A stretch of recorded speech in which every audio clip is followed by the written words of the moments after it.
जी अस्सलाम वालेकुम and welcome back to the channel. Sorry आज मैं अपने ऑफिस में नहीं हूँ, इस वजह से आपको आज स्क्रीन रिकॉर्डिंग देखने को मिलेगी।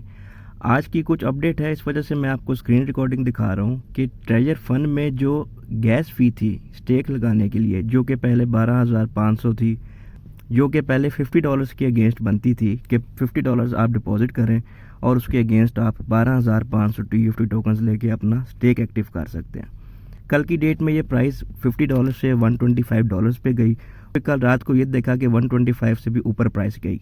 लेकिन आज की अपडेट ये है कि जो स्टेक लगाने के लिए गैस फ़ी है वो सिर्फ 4000 TUFT टोकन्स है। इसका एडवांटेज ये है कि जो छोटे वॉलेट्स थे या जिनके वॉलेट बैलेंसेस कम थे, लेट्स से 500, 300, 400, तो वो भी आप स्टेक लगा सकते हैं। अब स्टेक को एक्टिव करने की यहाँ पे दो कंडीशंस हैं, मैं दोनों एक्सप्लेन कर दूंगा। उसके बाद उस पर इम्प्लीमेंट करना आपका अपना डिसीजन होगा।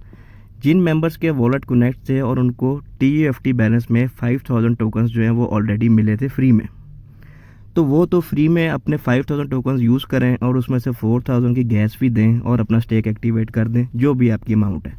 स्टेक एक्टिवेट करने से पहले आपने अपनी कैलकुलेशन ज़रूर कर लेनी है कि अगर आप स्टेक लगाने जा रहे हैं और आपके पास NFT फॉर एग्ज़ाम्पल 2000 की है, तो 2000 की NFT को आप क्लिक करें और यहाँ पे आप देखेंगे तो गैस फ़ी जो है वो 4000 आ रही है। लेकिन यहाँ पे एक मज़े की बात यह है कि चाहे आप जोन नंबर 1 पे स्टेक लगाएं या जोन नंबर 6 पे स्टेक लगाएं, सारी जोन्स की जो गैस फ़ी है वो अभी के लिए 4000 TUFT टोकन्स ही हैं।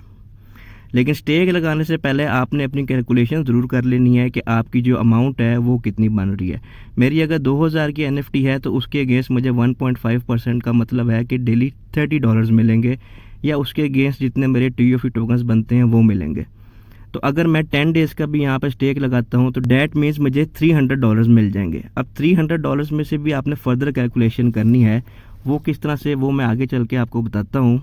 यहाँ पे बाय और सेल TUFT पे आएँ। यहाँ पे हम बाय TUFT करते हैं जो कि हमें 4000 चाहिए, तो 4000 टोकन्स आपके बनते हैं $60 के। तो घूम फिर के बात वहीं पे आ रही है कि पहले आपको $50 इन्वेस्ट करने पड़ते थे और उसके अगेंस्ट आपको 12,500 टोकन्स मिलते थे।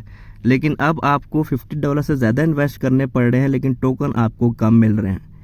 तो ये एक रेड फ्लैग है। आपने अगर इस पर इम्प्लीमेंट करना है तो आपने अपनी सोच समझ के बाद ही इसको प्रोसेस करना है। दूसरी तरफ आए, अगर हम सेल TUFT पे करते हैं तो लेट्स से आपके पास 50,000 TUFT टोकन्स हैं, तो उनकी अमाउंट यहाँ पे आपके सामने 749.96 बन रही है।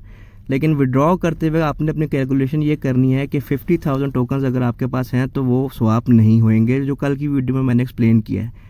50,000 में से पहले आपको 8% जो फीस है वो माइनस करनी पड़ेगी। अब 50,000 का 8% जो भी बनता है वो इस 50,000 में से आपने माइनस कर देना है और वो यहाँ पे आपने ऐड कर देना है। मैं एग्जांपल के लिए यहाँ पे 45,000 करता हूँ, तो अब मेरा जो स्वाप है वो सक्सेसफुली हो जाएगा। तो स्टेक लगाने से पहले आपने ये सारी कैलकुलेशंस अपनी करके रखनी है। जिन मेंबर्स के पास अगेन कह रहा हूँ फिर 5000 टोकन्स फ्री में मिले थे उनको वो 4000 टोकन्स यूज़ करके अपना स्टेक एक्टिवेट कर दें। लेकिन जेब से $60 आपको दोबारा इन्वेस्ट करने का मशवरा मैं हरगिज़ नहीं दूंगा। अब आगे चलते हैं। मैंने एक अकाउंट में स्टेक लगाया है जिसका वॉलेट बैलेंस 500 से कम है, तो उसके अंदर ऑलरेडी 5000 टोकन्स मुझे मिले हुए थे और मैंने 4000 टोकन्स यूज़ करके उसका स्टेक एक्टिवेट कर दिया। जी, तो आपके सामने लेवल 1 का एक अकाउंट है जिसमें 5000 टोकन्स हमने ऑलरेडी क्लेम किए हुए हैं वॉलेट कनेक्ट करके। अब इसका जो वॉलेट साइज़ है वो 500 से कम है। इसका बैलेंस अगर देखें तो 314 USDT है। तो इस NFT को हम स्टेक कर देंगे। अब यहाँ पे मज़े की बात यह है कि जोन नंबर 1 हो या जोन नंबर 6, सारी जोन्स की जो गैस फी है वो 4000 TUFT है। मैं यहाँ पे 20 दिन के लिए स्टेक कर देता हूँ। अब इसका मतलब यह है कि जो मेरी 314 है इसका डेली मुझे 1.5% मिलेगा, जो कि 4.71 USDT बनता है। तो 20 दिन के लिए मुझे 4.71 USDT मिल जाएगा और इसको मैं यहाँ से स्टेक कर दूँगा। इस तरह से जो आपकी छोटी अमाउंट्स हैं या जो आपके वॉलेट बैलेंसेस कम हैं उनमें आप 4000 TUFT की गैस फी दे के अपना स्टेक एक्टिवेट कर सकते हैं। आपने टोकन्स वही यूज़ करने हैं जो आपके वॉलेट में ऑलरेडी अवेलेबल हैं, दोबारा से री इन्वेस्ट आपने नहीं करना।